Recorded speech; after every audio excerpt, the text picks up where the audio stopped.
আসসালামু আলাইকুম সুপ্রিয় শিক্ষার্থীরা, কেমন আছো তোমরা? আশা করছি তোমরা সবাই ভালো আছো, সুস্থ আছো, নিরাপদে আছো। আমিও ভালো আছি।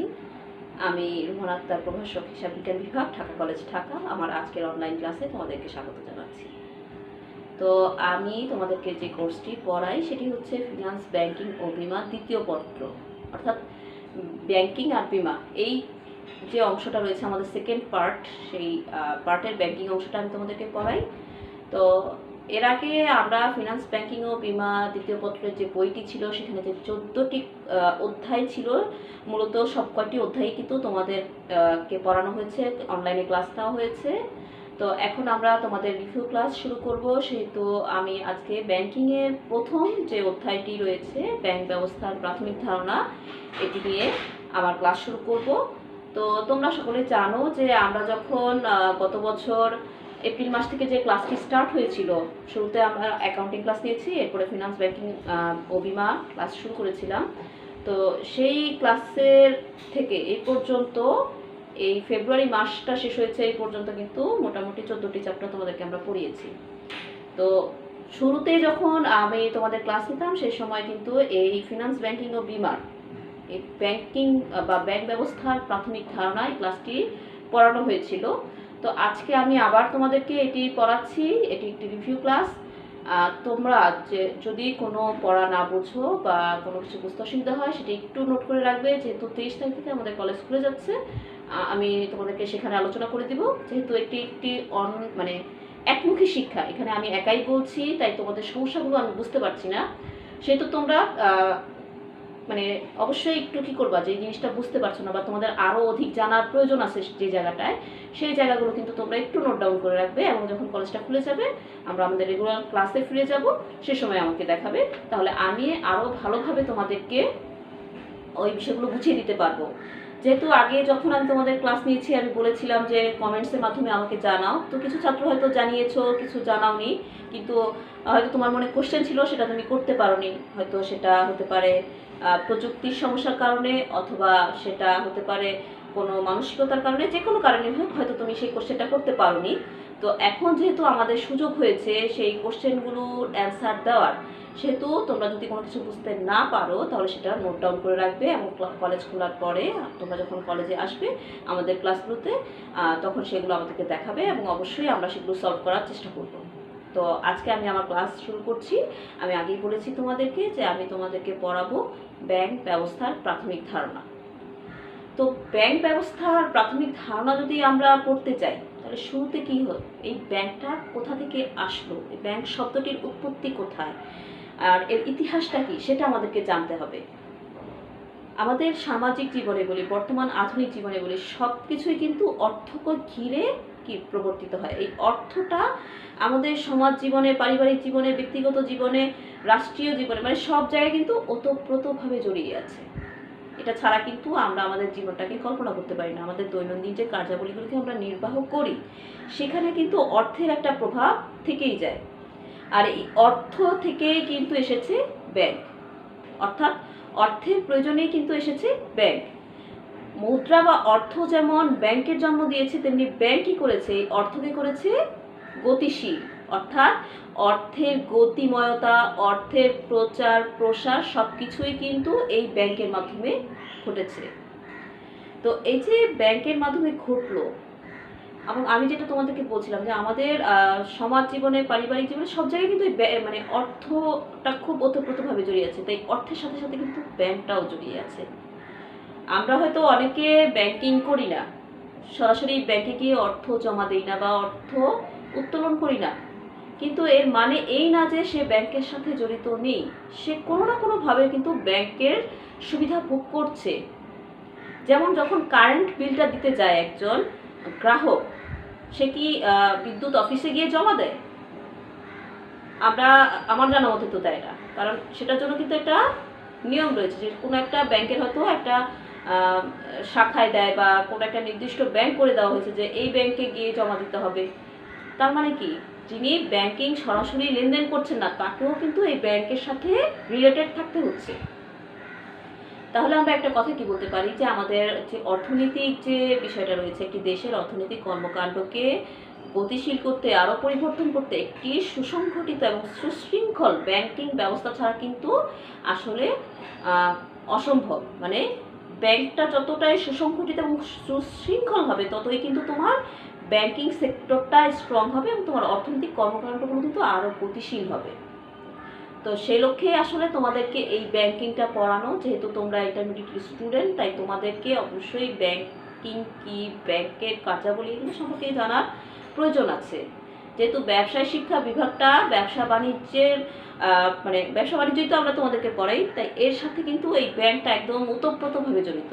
সেজন্যই তোমাদেরকে আমরা এই কোর্সটি পড়াই। তো আজকে আমি তোমাদেরকে যেটি পড়াবো সেটি হচ্ছে ব্যাংক শব্দের উৎপত্তি আর এর ইতিহাসটা কি। তো ব্যাংক শব্দের উৎপত্তি কি, দেখো এখানে একটা কথা লিখে রেখেছি, the bank is the life blood of modern economy. অর্থাৎ ব্যাংক হলো আধুনিক অর্থনীতির জীবনী শক্তি। তাহলে এই ব্যাংক শব্দের অর্থটা কি? আমরা ব্যাংক কি জানি, BANK, ব্যাংক, এটা ইংরেজি শব্দ। এর অর্থ কিন্তু অনেকগুলো। জমির আইন, নদী বা জলাশয়ের তীর, কুল, তটরেখা, লম্বা টুল বা বেঞ্চ, বা মানে জমাকৃত বা স্তূপ, ধনভাণ্ডার ইত্যাদি অনেক শব্দ রয়েছে, মানে অর্থ রয়েছে। আসলে যেহেতু ইংরেজি একটি বিদেশি শব্দের পরিভাষা হিসেবে কিন্তু এই অর্থগুলো রয়েছে। তো এর মধ্যে থেকে এই ব্যাংক শব্দটির উৎপত্তি কোথা থেকে হলো? এখন ব্যাংক শব্দের উৎপত্তি কোথা থেকে হয়েছে তা নিয়ে কিন্তু নানান জনের নানান মত রয়েছে। আমরা যদি প্রথম মতের কথা বলি, তোমরা তো অবশ্যই বিভিন্ন ধরনের বই পড়ো। যে আমি যে দুইটা বই সাজেস্ট করেছিলাম, যেমন খালিকুজ্জামান আর শহীদুল্লাহর বই, এই দুইটা বই পড়লেও কিন্তু তোমরা অনেক কিছু জানতে পারবে। তো ব্যাংক সম্পর্কে যে প্রথম মত, সেই প্রথম মতটি হচ্ছে যে কোনো কোনো বিশেষজ্ঞ ধারণা করে ব্যাংক শব্দটি ইটালিয়ান শব্দ ব্যাংকা। আমি একটু লিখে লিখে পড়ে, তাহলে তোমরা বুঝতে পারবে সহজে।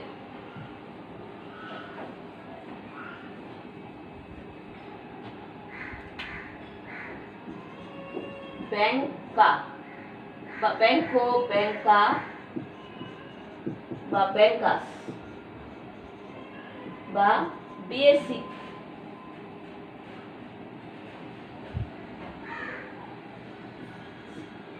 ইত্যাদি এই শব্দগুলো থেকে এসেছে।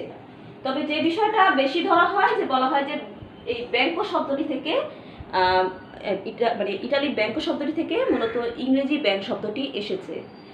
তো এটা হচ্ছে একদল বিশেষজ্ঞের মত। তবে তাদের মতের সাপেক্ষে ML টেনে তিনি বলেছেন যে তার ব্যাংকিং ল অ্যান্ড প্র্যাকটিস বইটিতে যে ইটালিয়ান শব্দ ব্যাংকো হতেই মূলত ইংরেজি ব্যাংক শব্দটি এসেছে। এবার আসি দ্বিতীয় আরেক দল বিশেষজ্ঞের মতামত থেকে। তারা বলছেন যে ইটালিয়ান শব্দ ব্যাংকো অথবা জার্মান অস্ট্রীয় শব্দ ব্যাংকি, এটা হচ্ছে ইতালিয়ান, তাই না? আর জার্মান বা অস্ট্রীয় শব্দ হচ্ছে ব্যাংকি থেকে। এই ব্যাংকি শব্দ থেকে এসেছে আমাদের যে ইংরেজি শব্দ ব্যাংক, সেই শব্দটি। তো এখন এই যে ব্যাংকো শব্দটি আর ব্যাংকি শব্দটির কিন্তু বানানের পার্থক্য রয়েছে, কিন্তু উচ্চারণটা প্রায় কাছাকাছি। এই জন্যই আসলে মানে এতগুলো মতের সৃষ্টি হয়েছে। তো ব্যাংকি, জার্মান এবং অস্ট্রীয় শব্দ ব্যাংকি, এর অর্থটা কি? ব্যাংকি এর অর্থটা হচ্ছে যে মানে আমরা তহবিল বলি না, যে সরবরাহকৃত তহবিল, সেই তহবিলটা। তো এই যে এই দল যখন বলেছে যে এই ইটালিয়ান ব্যাংকো এবং অস্ট্রীয় জার্মান শব্দ ব্যাংকি হতে এসেছে ব্যাংক শব্দটি, এটির একটি কারণ রয়েছে। কারণটি কি, যখন দ্বাদশ শতাব্দীতে ইটালিতে মানে গোলযোগ দেখা দেয় এবং বহিঃশত্রুর আগমন ঘটে, তখন তাদের যে মানে অর্থব্যবস্থাটা ছিল, সেই অর্থব্যবস্থাটার মধ্যে একটা ধস নামে, এবং সে সময় যারা সরকার ছিলেন তারা কি করে 5% সুদে গণঋণ চালু করে। এবং এই যে গণঋণ, এটার নাম ছিল ইটালিতে মন্টি এবং জার্মানিতে ছিল এটি ব্যাংকি। তো এই মন্টি এবং ব্যাংকি কিন্তু একই অর্থ বহন করতো, এরকম একটি কথা লিখে গেছেন ইংরেজি গ্রন্থকার ব্রিংগ্যাম। তো এই যে তার লেখা অনুযায়ী এটা মনে হচ্ছে যে মন্টি এবং ব্যাংকি এই দুটো শব্দ সমর্থে ব্যবহৃত হতো। আর যেহেতু জার্মান শব্দ থেকে ইটালিতে আসছে ব্যাংকো শব্দটা, এরকম একটা ধারণা রয়েছে সবার মধ্যে, তাই এই মতটি আসলে বেশি প্রাধান্য পেয়েছিল যে ইটালিয়ান শব্দ ব্যাংকো এবং জার্মানি শব্দ মানে জার্মান শব্দ ব্যাংকি থেকে মূলত ব্যাংক শব্দের উৎপত্তি।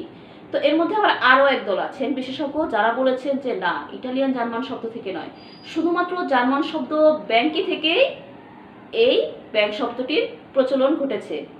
সেখানে আবার ব্যাংক বানান কিন্তু আলাদা। সেখানে ব্যাংক বানান কি বলেছে দেখো, সেই জার্মান শব্দ ব্যাংক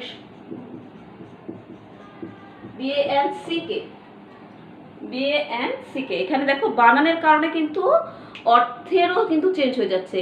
এই ব্যাংকের শব্দের অর্থ কি জানো? এটা হচ্ছে যে সরকার কর্তৃক যে নোট ইস্যু করা হয়, সেই নোট ইস্যু করাটাকে জার্মান ভাষায় এই ব্যাংক বলা হয়ে থাকে। তো আরেক দল লোক এই কথাটাই বলছেন যে এই শব্দটি থেকে আসলে ব্যাংক শব্দটির প্রচলন ঘটেছে। কিন্তু আমি যেটা আগে বলছিলাম যে দ্বিতীয় দল যে মত দিয়েছে, তাদের ধারণাটার কারণটা কি ছিল? তারা যেটা বলেছিল যে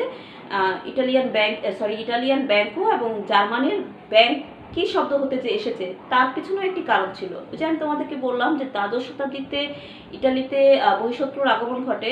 সেই বহিঃশত্রুটা ছিল আসলে জার্মান ইটালির একটা বড় অংশ দখল করে এবং সেখান থেকেই আসলে দেখা গেছে যে যখন একটা দেশ অন্য একটি দেশ দখল করে নেয় তখন তাদের কিন্তু কালচার, ভাষা, তাদের ব্যবসা বাণিজ্যে কিন্তু তার একটা প্রভাব পড়ে। এ কারণেই ইটালিয়ানরা তাদের যে প্রচলিত শব্দগুলো ছিল সেই শব্দগুলোর পাশাপাশি কিন্তু জার্মান শব্দকেও কিন্তু তারা তাদের অর্থনৈতিক কাজকর্মে ব্যবহার শুরু করেছিল। ফলে তারা কিন্তু এই ব্যাংকি শব্দটা থেকে কিন্তু ব্যাংকো শব্দটাকে গ্রহণ করেছে এবং তাদের যে অর্থনৈতিক কর্মকাণ্ডগুলো ছিল সেইগুলোতে কিন্তু এই ব্যাংকো শব্দটার ব্যাপক প্রচলন করে। তো আমি যে তিনটা মতের কথা বললাম, এই মতগুলো বিশ্লেষণ করার পরে বিভিন্ন বইতে শেষ যে মতামতটা দিয়েছে সেটা ছিল এরকম যে জার্মান ব্যাংকি এবং ইটালির এই ব্যাংকো, জার্মান অস্ট্রিয় শব্দ ব্যাংকি এবং ইটালির ব্যাংকো, এই দুইটা শব্দ মিলে হয়েছে ব্যাংক শব্দটি। আমি আশা করছি তোমরা বুঝতে পেরেছো যে আসলে কোন দুটো শব্দ থেকে এসেছে। প্রথমে ইটালিয়ানরা জার্মান ব্যাংকি শব্দ থেকে ব্যাংকো শব্দটি গ্রহণ করে এবং ব্যাংকো শব্দ থেকে ব্যাংক শব্দটির উৎপত্তি ঘটেছে। তাহলে কোশ্চেন যদি আসে তাহলে আমার ধারণা তোমরা বলতে পারবে যে কোন শব্দ থেকে এসেছে। ব্যাংকি থেকে ব্যাংকো এবং ব্যাংকো থেকে ব্যাংক শব্দটি এসেছে। তো এরপরে আসি আমরা ব্যাংকের উৎপত্তির সংক্ষিপ্ত ইতিহাস। তো ব্যাংকের উৎপত্তির সংক্ষিপ্ত ইতিহাস যদি আমরা বলি, যখন থেকে আসলে মুদ্রার প্রচলন ঘটেছে তখন থেকেই মূলত ব্যাংক ব্যবস্থারও প্রচলন ঘটে গেছে। যদিও সেটা প্রাতিষ্ঠানিক রূপে ঘটেনি, কিন্তু আসলে সেটাও তো ব্যাংকেরই একটা কাজের অংশ, তাই না, মুদ্রার প্রচলনটা। তো সেজন্যই বলা হচ্ছে যে প্রাতিষ্ঠানিকভাবে না হলেও মুদ্রার যখন প্রচলন ঘটেছে তখন ব্যাংকিংয়ের সূত্রপাত ঘটেছে। তো এটাকে আবার আমি কয়েকটা ভাগে ভাগ করেছি। তার আগে আমি তোমাদের একটা জিনিস দেখাবো, সেটা হচ্ছে যে এই যে ব্যাংকের উৎপত্তি, এই উৎপত্তিটা তো সাথে সাথে শুরু হয়ে যায়নি। এটা কেন শুরু হয়েছে সে সম্পর্কে। যখন মুদ্রার প্রচলন ঘটলো তখন মানুষের কাছে কিন্তু অর্থর আগমন ঘটলো, আবার নির্গমনও ঘটলো। তো এক দলের কাছে উদ্বৃত্ত অর্থ ছিল, আরেক দলের কাছে কি ছিল? আরেক দলের কাছে ছিল অর্থের প্রয়োজনীয়তা, অর্থাৎ তারা অর্থ সংকটে ভুগছিল। তো যারা অর্থের উদ্বৃত্তের মালিক তারা তাদের সেই অর্থটাকে নিরাপদে রাখার জন্য জায়গা খুঁজছিলেন, আবার যাদের অর্থ সংকট রয়েছে তারা অর্থ পাওয়ার জন্য বিভিন্ন ধরনের ব্যক্তির নিকট, সামর্থ্যবান ব্যক্তির নিকট হাজির হচ্ছিলেন, তাদের কাছে ধর্ণা দিচ্ছিলেন যে তারা যেন এই অর্থ সংকটে পড়া মানুষগুলোকে ঋণ দেয়। তো এই যে বিষয়টা, এক দলের কাছে অর্থ রয়েছে যারা জমা রাখতে চায়, আরেক দলের অর্থের সংকট রয়েছে যারা অর্থ পেতে চায়। এই দুই পক্ষের সমন্বয়ে যিনি এই দুই পক্ষকে সমন্বয় করতে পারছেন যে ব্যক্তি বা প্রতিষ্ঠান, সেটাই কিন্তু ব্যাংক। তাহলে দেখো একটা চিত্রের মাধ্যমে দেখানো হয়েছে, যাদের অর্থের উদ্বৃত্ত রয়েছে অর্থাৎ প্রয়োজনের অতিরিক্ত অর্থ রয়েছে তাদের অর্থের নিরাপত্তাহীনতা থেকে ব্যাংকের উৎপত্তি। আর অর্থ প্রচলনের কারণে কি হয়েছে? এই অর্থের নিরাপত্তাহীনতা সৃষ্টি হয়েছে। মানে এই অর্থের প্রচলনের কারণেই তো একজন ব্যক্তির কাছে অর্থের উদ্বৃত্ত রয়েছে, আবার আরেকজনের কাছে কি হয়েছে, অর্থের সংকট রয়েছে, তার হয়েছে কি ঋণের আবশ্যকতা। তাই অর্থের নিরাপত্তাহীনতা এবং ঋণের আবশ্যকতা থেকে কি হলো, ব্যাংক ব্যবস্থার প্রচলন ঘটলো। এবার আসি ব্যাংক ব্যবস্থার প্রচলনের বা এই উৎপত্তির সংক্ষিপ্ত ইতিহাসের প্রথম যেটি, সেটি হচ্ছে আধুনিক যুগ। এখন আধুনিক যুগে কি আছে দেখো, আধুনিক যুগটা শুরু হয়েছে, সরি আমি যেটা মানে স্লিপ অফ টাং হয়ে যাচ্ছে, আমরা পড়াবো আদি যুগ। আদি যুগটা শুরু হয়েছে 5000 খ্রিস্ট মানে 5000 খ্রিস্টাব্দ মানে খ্রিস্টপূর্ব অব্দ মানে খ্রিস্টের জন্মেরও 5000 বছর আগেকার সময়। আমরা সাধারণত ইংরেজি যে ক্যালেন্ডারটা ব্যবহার করি সেটা আসলে খ্রিস্টীয় ক্যালেন্ডার, তাই না? সেটা খ্রিস্টের জন্ম অনুসারে কিন্তু ক্যালেন্ডারটা হিসাব করা হয়। তো এই কারণে এটা খ্রিস্টপূর্ব বা খ্রিস্টাব্দ এই ধরনের কথাগুলো থাকে। তো আমরা এখন এই যে আদি যুগটাকে বলছি সেটা হচ্ছে খ্রিস্টপূর্ব 5000 অব্দ এর আগে, মানে খ্রিস্টপূর্বের 5000 অব্দের আগের সময়টা। তো এই সময়টায় ব্যাংক ব্যবস্থায় কি হয়েছিল, তখন আসলে মূলত যে বিষয়টি ঘটেছিল সেটি হচ্ছে মুদ্রার প্রচলন ও ব্যয়। তাহলে মুদ্রার প্রচলন দেখো, একটা সময় কি ছিল, মানুষের কিন্তু অর্থ ছিল না, তাদের বিনিময়ের কোনো মাধ্যম ছিল না। তারা কি করতো, আমি হয়তো চাল উৎপাদন করছি, তুমি হয়তো নদী থেকে মাছ ধরছো, আমি আমার চালের বিনিময়ে তোমার কাছ থেকে মাছ নিচ্ছি, তুমি তোমার মাছের বিনিময়ে আমার কাছ থেকে চাল নিচ্ছ। আবার যে সবজি উৎপাদন করছে সে সবজির বিনিময়ে আমার কাছ থেকে চাল নিচ্ছে, তোমার কাছ থেকে মাছ নিচ্ছে। বিনিময়টা কিন্তু এরকমই ছিল। এখন যদি তুমি চিন্তা করে দেখো, মাছ, চাল এবং সবজি তিনটা কিন্তু 3 ধরনের আইটেম। এদের কিন্তু আমরা এককে বিভক্ত করে সমান মানে এককে নিতে পারবো না, তাই না? তার মানে এখানে কিন্তু ভারসাম্যহীনতা রয়েছে, এখানে কোনো ভারসাম্য নেই, এই লেনদেনটাতে ভারসাম্য নেই। ভারসাম্যহীনতার কারণে একদল মানুষ নিজেকে বঞ্চিত মনে করে, অন্যদল মানুষ নিজেকে লাভবান মনে করে। তো এই ধরনের সমস্যাকে কাটিয়ে ওঠার জন্য, এই ভারসাম্যহীনতাকে কাটিয়ে ওঠার জন্যই কিন্তু বিনিময়ের মাধ্যম হিসেবে মুদ্রার প্রচলন ঘটে। এখন এই যে মুদ্রার প্রচলন ঘটার পরে কি হলো, মুদ্রার প্রচলন ঘটার পরে মানুষের মধ্যে সেই অর্থটাকে ম্যানেজ করার একটা চিন্তা আসলো, তাই না? সবার তো মানে সম্পূর্ণ অর্থটা মাসে খরচ নাও হতে পারে, উদ্বৃত্ত কিছু অর্থ তার কাছে থেকে যেতে পারে। তখন তার ভিতরে কিন্তু এই নিরাপত্তাহীনতাটা সৃষ্টি হয়, যেটা আমি এখানে দেখিয়েছি, অর্থের নিরাপত্তাহীনতা। কারণ এর আগ পর্যন্ত মানুষের কাছে অর্থ ছিল না, তার মধ্যে কিন্তু এই নিরাপত্তাহীনতা ছিল না। কিন্তু যখন তার হাতে অর্থ আসলো, মুদ্রা আসলো, তখন তার ভিতরে নিরাপত্তাহীনতার সৃষ্টি হলো। এখান থেকেই কিন্তু সে এমন কোনো ব্যক্তিকে খুঁজতে চাচ্ছিল যার কাছে সে নিরাপদে অর্থ সংগ্রহ করতে পারে।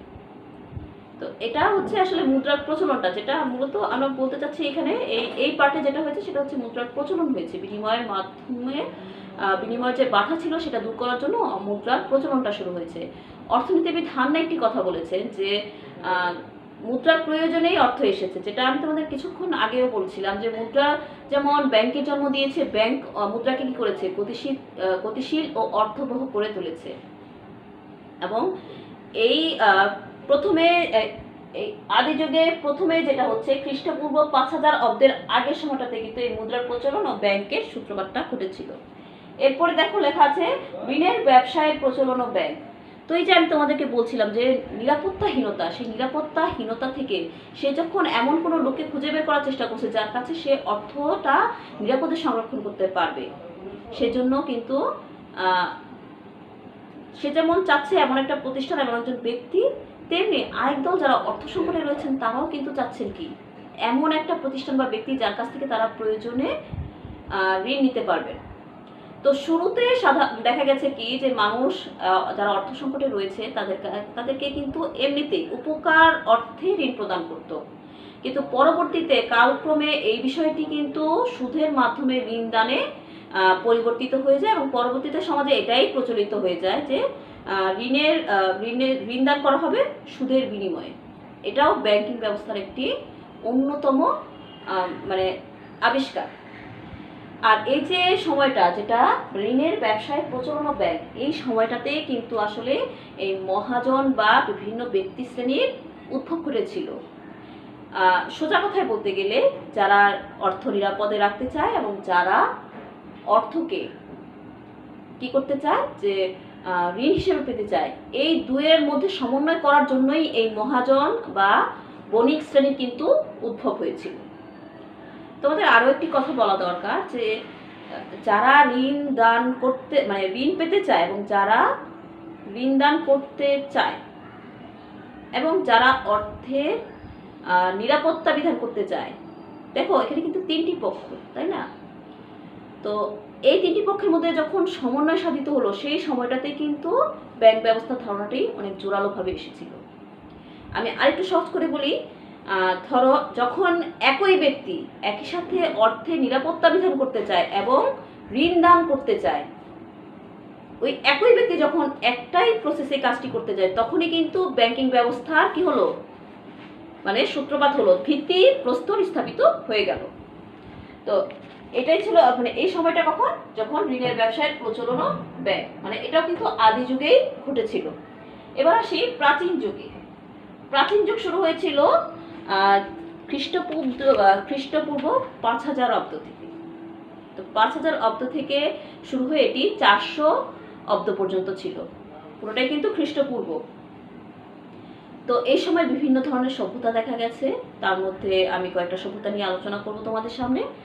প্রথম সেটি হচ্ছে সিন্ধু সভ্যতা। সিন্ধু সভ্যতা 5000 খ্রিস্টপূর্ব 5000 অব্দে চালু হয়। তোমরা যারা মহেঞ্জোদারো সিনেমাটি দেখেছো সেখানেও এই সম্পর্কে কিছুটা ধারণা পাবে। দেখবে যে সেখানে বাজার সিস্টেম ছিল এবং সেই বাজারে প্রত্যেকেই তাদের পণ্য বিক্রয় করতে নিয়ে আসতো এবং আসতে চাইতো, কারণ সেখানে কিন্তু অর্থনৈতিক একটা বড় ধরনের লেনদেন হতো। তাই যেহেতু অর্থনৈতিক লেনদেন হতো, সেক্ষেত্রে কিন্তু ব্যাংক ব্যবস্থারও এখানে কিছু না কিছু কার্যাবলী সংঘটিত হতোই।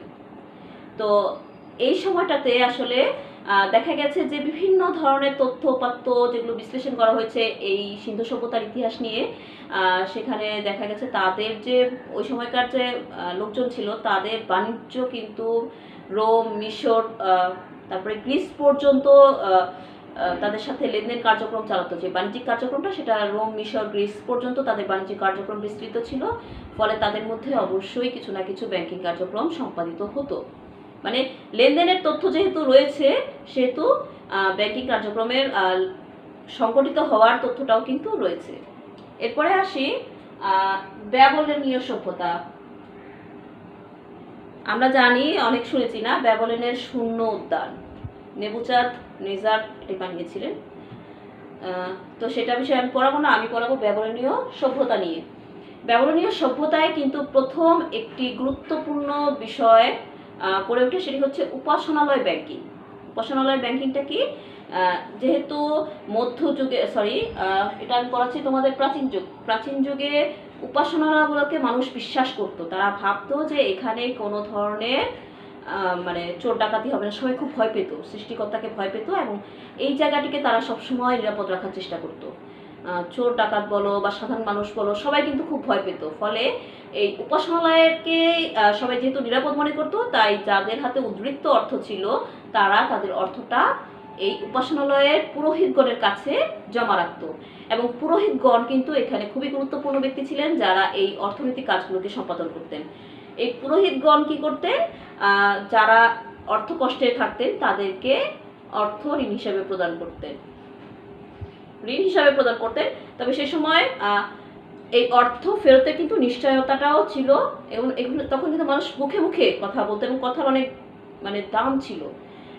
যে কথাটা বলতো তারা সে কথাটা পালন করার চেষ্টা করতো। ফলে এই উপাসনালয় ব্যাংকিং ব্যবস্থাটা কিন্তু খুব শক্তিশালীভাবে ওই সময়টাতে গড়ে উঠেছিল ব্যাবিলনীয় সভ্যতায়, এবং পুরোহিতগণ সেখানে প্রধান ব্যক্তি হিসেবে সবকিছু কি করতেন? পরিচালনা করতেন।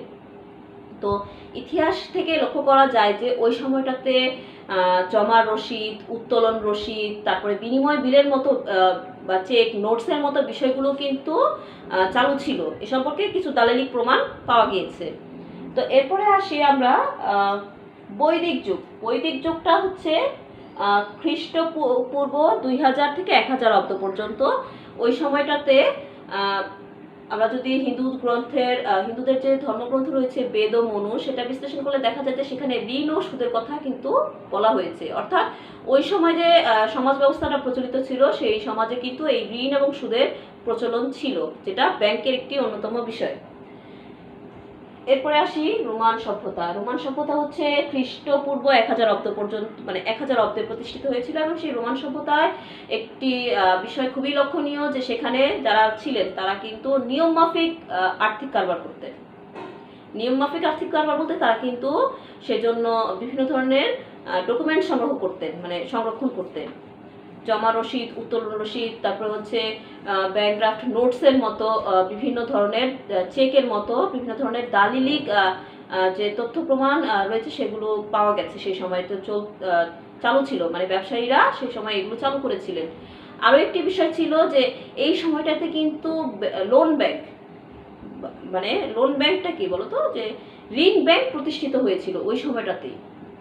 এবং এটা কিন্তু বিভিন্ন ধরনের দালিলিক কাগজপত্র সংরক্ষণের মাধ্যমেই সম্পাদন করা হতো, মানে এই ব্যাংকের কাজগুলো। এরপরে আসি চৈনিক সভ্যতা। চৈনিক সভ্যতা হচ্ছে খ্রিস্টপূর্ব 600 অব্দে প্রতিষ্ঠিত হয়। আমরা সবাই জানি পৃথিবীতে প্রতিষ্ঠিত প্রথম ব্যাংক সানশি ব্যাংক, যেটি এই সময় প্রতিষ্ঠিত হয়েছিল।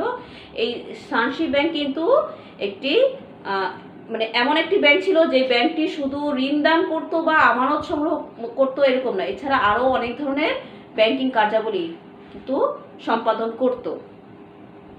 এবং এই ব্যাংকটা সম্পর্কে আসলে ইতিহাসে প্রথম পূর্ণাঙ্গ তথ্য পাওয়া যায়।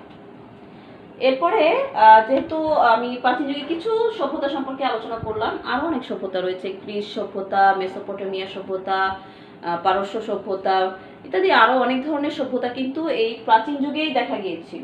এবার আসি আমরা মধ্যযুগ। তো মধ্যযুগের ব্যবসা বাণিজ্যের উন্নয়নে বিভিন্ন ধরনের ব্যাংক, আমি একটা শিরোনাম লিখেছি দেখো। তো মধ্যযুগটা শুরু হয়েছিল মূলত খ্রিস্টপূর্ব 400 অব্দের পর থেকে। এবং এই 400 অব্দের পর থেকে তোমরা দেখবা কোনো বইতে এটা 1600 অব্দ পর্যন্ত খ্রিস্টাব্দ পর্যন্ত আছে, আর কোনো বইতে এটা আবার শিল্প বিপ্লবের আগ পর্যন্ত আছে। তো আমি শিল্প বিপ্লবের আগ পর্যন্ত ধরেই তোমাদেরকে এখন পড়াবো। তো মধ্যযুগের যে বিষয়টা সবচেয়ে গুরুত্বপূর্ণ সেটা হচ্ছে ব্যবসায় বাণিজ্যের উন্নয়নে বিভিন্ন ধরনের ব্যাংক। মধ্যযুগে দেখা গেল কি যে ব্যবসায় বাণিজ্যের প্রসার লাভ করছে। তো প্রসার লাভ করছে মানে কি, বণিকরা এক দেশ থেকে অন্য দেশে যাতায়াত করছে, তারা তাদের মালপত্র এক বন্দর থেকে আরেক বন্দরে নিয়ে যাচ্ছে। এবং ব্যবসায় বাণিজ্য অনেকটা মানে পৃথিবীর অনেকটা এলাকা জুড়ে বিস্তৃত হয়ে যাচ্ছে। তো এই সময় যদি নগদ অর্থ বহন করতো, তো নগদ অর্থ বহন করতে গেলে কিন্তু ভীষণ ধরনের এক সমস্যায় পড়তো, কারণ রাস্তাঘাটেও ডাকাতের উপদ্রব ছিল, আর সমুদ্রপথে বা নদীপথে তো জলদস্যু ছিলই। তো এই সমস্যা থেকে বাঁচার জন্য সে সময় ব্যবসায়ীরা এক ধরনের নির্দেশপত্র চালু করেছিল, যার মাধ্যমে নগদ অর্থ বহন না করেও ব্যবসা বাণিজ্য তারা কমপ্লিট করতে পারতো। এই নির্দেশপত্রের বর্তমান রূপই কিন্তু আসলে ব্যাংক ড্রাফট বা প্রত্যয়নপত্র, যেটা ওই সময় চালু হয়েছিল। তো ওই সময়ের ব্যবসায় বাণিজ্যের যেহেতু প্রসার ঘটছিল, সেহেতু সেটা কারণে দেখা গেছে যে অনেক ধরনের ব্যাংক প্রতিষ্ঠিত হয়। সে সময় প্রতিষ্ঠিত অন্যতম ব্যাংক হচ্ছে যে bank of San Giorgio, bank of Barcelona, তারপর হচ্ছে bank of Prussia, bank of Hamburg. তো আমরা যদি এটাকে সময়ের সাথে ভাগ করি তাহলে আমরা দেখব যে 1157 সালে প্রতিষ্ঠিত ব্যাংক, সেই ব্যাংকটার নাম কি, ব্যাংক অফ ভেনিস। সেই ব্যাংকটা কিন্তু ব্যবসায়ীরা স্টার্ট করেছিল ইতালিতে। এবং তারা কিন্তু দেখো যে লম্বা টুল বা বেঞ্চে বসে যেহেতু এই ব্যাংকিং কার্যক্রম করতো, তাদের সেই টুলগুলোর নাম কিন্তু ব্যাংক ছিল। আমরা যেটা উৎপত্তির সময় পড়েছি যে ব্যাংক শব্দটি থেকে ব্যাংক শব্দটি এসেছে।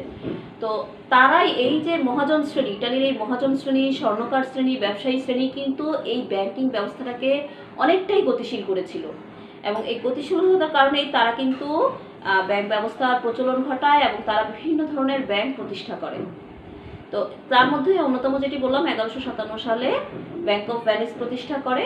এবং এই ব্যাংক অফ ভেনিস প্রতিষ্ঠিত হওয়ার পরে কিন্তু আরও অনেকগুলো ব্যাংক প্রতিষ্ঠিত হয়, যেমন ব্যাংক অফ বার্সেলোনা 1401 সালে প্রতিষ্ঠিত হয়, তারপর ব্যাংক অফ সান জর্জিও, যেটা আমি আগেও বলছিলাম তোমাদেরকে যে 1178 সালে প্রতিষ্ঠিত হয়। তারপর ব্যাংক অফ জেনেভা 1407 সালে প্রতিষ্ঠিত হয়।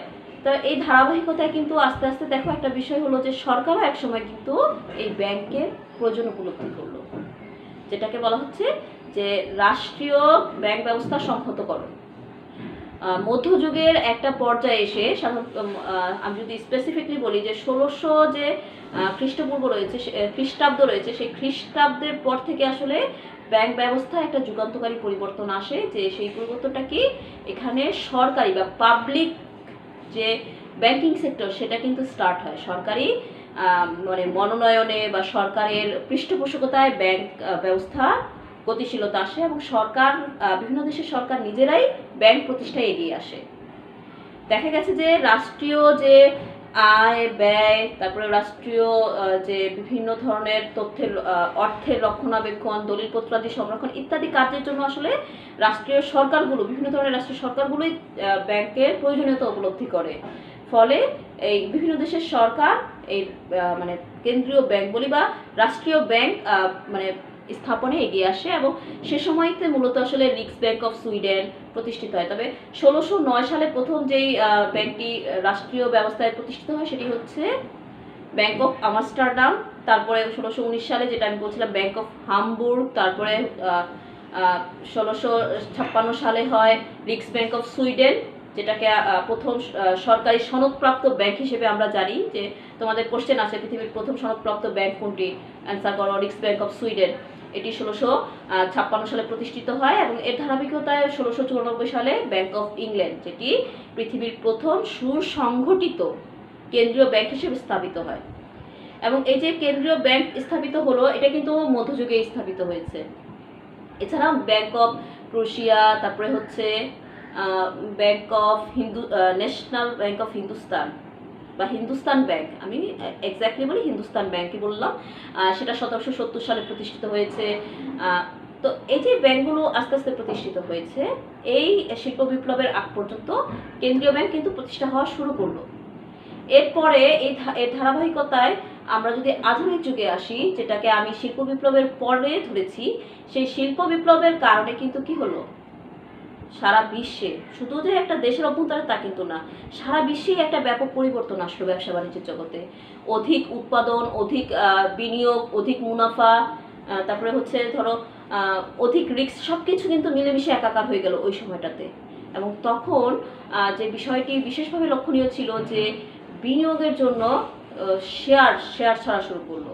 এবং এই ব্যবস্থা মানে এই যে শেয়ার ছাড়া মানে অর্থের লেনদেন, অর্থের রক্ষণাবেক্ষণ ইত্যাদি কাজগুলো করার জন্য কিন্তু ব্যাংকের মানে খুব প্রয়োজনীয়তা ছিল। তো ব্যাংক তো আগে থেকেই ছিল, কিন্তু একটি সুসংগঠিত সুশৃঙ্খল ব্যাংকের দরকার ছিল সেই সময়টাতে। এবং এই সুশৃঙ্খল ব্যাংকটির জন্যই কিন্তু আসলে ধীরে ধীরে আরও বৃহদায়তন বা আধুনিক ব্যাংকিং ব্যবস্থার প্রচলন ঘটেছে, বিশেষ করে শাখা ব্যাংকে। শাখা ব্যাংকটি এক্ষেত্রে ভীষণ ভূমিকা রেখেছে। কারণ দেখো, ব্যবসা বাণিজ্য তো শুধু একটা গণ্ডির মধ্যে বা একটা জায়গায়, একটা অঞ্চলে স্থির থাকে না, সেটা বিভিন্ন মানে কার্যক্রম ছড়াতে থাকে। ব্যাংকের মানে ব্যবসা বাণিজ্যের প্রসার ঘটতেই থাকে। ফলে এই বিভিন্ন মানে একটা ব্যাংকের বিভিন্ন জায়গায় শাখা স্থাপনের প্রয়োজন হয়। এবং আধুনিক যে ব্যাংকিং ব্যবস্থা শুরু হয়, সেখানে কিন্তু প্রতিনিধি ব্যাংক, শাখা ব্যাংক ইত্যাদি প্রচলন ঘটে। তো এই যে প্রচলন ঘটলো, ধীরে ধীরে ব্যাংক ব্যবস্থা কিন্তু কি হলো, আরও আধুনিক হলো, আরও বিভিন্ন ধরনের স্বয়ংক্রিয় যন্ত্রের মাধ্যমে ব্যবসা বাণিজ্য কার্যক্রম সংগঠিত হতে লাগলো। ব্যাংকিং কার্যক্রমও কিন্তু এই স্বয়ংক্রিয় যন্ত্রের মাধ্যমে সংগঠিত হতে লাগলো। এরপরে আসলো ইন্টারনেট ব্যবস্থা। আমরা সেখানে পড়বো ই ব্যাংকিংয়ের প্রসার। বিংশ শতাব্দীর শেষ দিকে যখন কম্পিউটার এবং ইন্টারনেটের মানে আবিষ্কার হলো, এর সাথে সাথে কিন্তু ব্যাংকিং ব্যবস্থাও এর ব্যাপক প্রসার শুরু হলো। এখন বর্তমানে কি দাঁড়িয়েছে, মানুষ মোবাইলেও কিন্তু ব্যাংকিং করছে, তাই না? এটাও কি ই ব্যাংকিংয়ের প্রসারের কারণে হচ্ছে। ইন্টারনেট এবং কম্পিউটারের কারণে ব্যবসার জগতে যেমন অভূতপূর্ব পরিবর্তন এসেছে, ব্যাংকিং জগতেও কিন্তু যুগান্তকারী পরিবর্তন এসেছে। এবং মানুষ এখন একটা সফটওয়্যার ব্যবহার করে কিন্তু তাদের হিসাব সংরক্ষণ করতে পারছে। আগে যেখানে মোটা মোটা লেজার বই ব্যবহার করতে হতো, হয়তো হিসাব মেলাতে তাদের রাত 12টাও বেজে যেত, এখন কিন্তু মানুষ খুব সহজেই কাজগুলো করে ফেলতে পারছে, যে তারা একটা সফটওয়্যারে তাদের প্রত্যেক দিনের প্রত্যেকটা ট্রানজ্যাকশন টুকে রাখছে এবং সেখান থেকে হয়তো 2-3 ক্লিকের মাধ্যমেই তারা তাদের সমস্ত দিনের যে ট্রানজ্যাকশনগুলো হয়েছে সেগুলো সম্পর্কে তথ্য পেয়ে যাচ্ছে। এবং যারা অ্যাকাউন্ট হোল্ডার রয়েছেন, আমানতকারী বা ঋণ গ্রহীতা, প্রত্যেকের তথ্য কিন্তু তারা তাদের এই সফটওয়্যারগুলোতে সংরক্ষণ করে রাখছে। স্যাটেলাইটের কারণেও কিন্তু মানুষের মধ্যে যে আন্তঃব্যাংকিং সম্পর্ক সেটাও কিন্তু সৃষ্টি হয়েছে এবং আরও জোরদার হয়েছে। ফলে দেশের ভিতরে না, দেশের বাইরেও কিন্তু প্রচুর ব্যাংকিং হচ্ছে। একটা ব্যাংক যদি দেশের বাইরে শাখা নাও থাকে, তারপরে কিন্তু সে ব্যাংকিং করতে পারছে এই ইন্টারনেটের কারণে, এই স্যাটেলাইটের কারণে। তো এটাই বলা হচ্ছে যে ই ব্যাংকিংয়ের প্রসারও কিন্তু আধুনিক ব্যাংকের ইতিহাসের একটি অংশ। আর আমি যেটা একটু বলছিলাম যে মোবাইলের কারণেও কিন্তু মানে এই ব্যাংকিং ব্যবস্থাটা আরও প্রসার ঘটছে, যেহেতু ছোট ছোট ব্যবসায়ী যারা রয়েছেন তারা কিন্তু মোবাইলের মাধ্যমে অনেক লেনদেন করতে পারছেন। বড় বড় ব্যবসায়ীরা তারা হয়তো ইলেকট্রনিক BEFTN করছেন, মানে সরাসরি ইলেকট্রনিক ফান্ড ট্রান্সফার করছেন। EFTর মাধ্যমে তোমার অর্থ পৌঁছে যাচ্ছে তার গন্তব্যে। মানে কি বলবো, এমন একটা বিষয় বর্তমানে সৃষ্টি হয়েছে যে এটা আসলে একটা অভূতপূর্ব বিষয়, যেটা কল্পনারও বাইরে ছিল। এখন মানুষ ব্যাংকে না গিয়েও কিন্তু ঘরে বসে ব্যাংকিং করতে পারছে। আমি ব্যাংকে না গিয়েও কিন্তু বিভিন্ন এটিএম কার্ড, চেক, মানে এটিএম কার্ড বা বিভিন্ন কার্ডের মাধ্যমে আমার অর্থ উত্তোলন করতে পারছি ব্যাংকে না গিয়েও। যেখানে আমার প্রয়োজন আমি সেখান থেকে তুলতে পারছি। এটাও কিন্তু এই ই ব্যাংকিংয়ের একটি প্রসার। তো আমি যে এতক্ষণ তোমাদের ক্লাস নিয়েছিলাম, সেই ক্লাসের একটা সংক্ষিপ্ত চিত্র আমি তুলে ধরলাম। যে প্রথমে আমি ব্যাংক ব্যবস্থার উৎপত্তি সম্পর্কে যখন পড়াছিলাম তখন মুদ্রার প্রচলন ও ব্যাংক এই সম্পর্কে আলোচনা করেছি। তারপরে হচ্ছে ঋণ প্রচলন, তারপর ব্যাংক ব্যবস্থার উৎপত্তি, বিভিন্ন ধরনের সভ্যতার ব্যাংক ব্যবস্থা, সেখানে পড়িয়েছি উপহাসনালয় ব্যাংকিং, ঋণ ব্যাংক, শান্তি ব্যাংক ইত্যাদি সম্পর্কে। এরপরে আমরা পড়েছি মধ্যযুগে, যেখানে আমরা দুইটা ভাগে ভাগ করে পড়িয়েছি। একটা ছিল ব্যবসায় বাণিজ্যে ব্যাংক ব্যবস্থার উন্নয়ন, আরেকটি ছিল রাষ্ট্রীয় ব্যাংক ব্যবস্থার সংহতকরণ। মূলত কেন্দ্রীয় ব্যাংক কিন্তু এই সময়টাতে, এই রাষ্ট্রীয় ব্যাংক ব্যবস্থা সংহতকরণের সময়টাতেই কেন্দ্রীয় ব্যাংক ব্যবস্থার উদ্ভব ঘটে। আর তারপরে আসছে আমরা আধুনিক যুগ, যেটা শিল্প বিপ্লবের পরে সংগঠিত হয়েছিল। সেই সময়টাতে যে ব্যাংকগুলো প্রতিষ্ঠিত হয়েছিল বা ব্যাংকগুলো আসলে যে বৃহৎ আকার, আয়তনে বা ব্যাপক কর্মকাণ্ড নিয়ে যে তারা আবির্ভূত হয়েছিল, সেই সময়টা হচ্ছে আধুনিক যুগ। তো এই ছিল আজকে তোমাদের সাথে আমার ক্লাস। নেক্সট ক্লাস পর্যন্ত তোমরা প্রত্যেকে ভালো থাকবে, সুস্থ থাকবে। তোমাদের সকলকে ধন্যবাদ জানিয়ে আমার ক্লাস এখানেই শেষ করছি। আল্লাহ হাফিজ।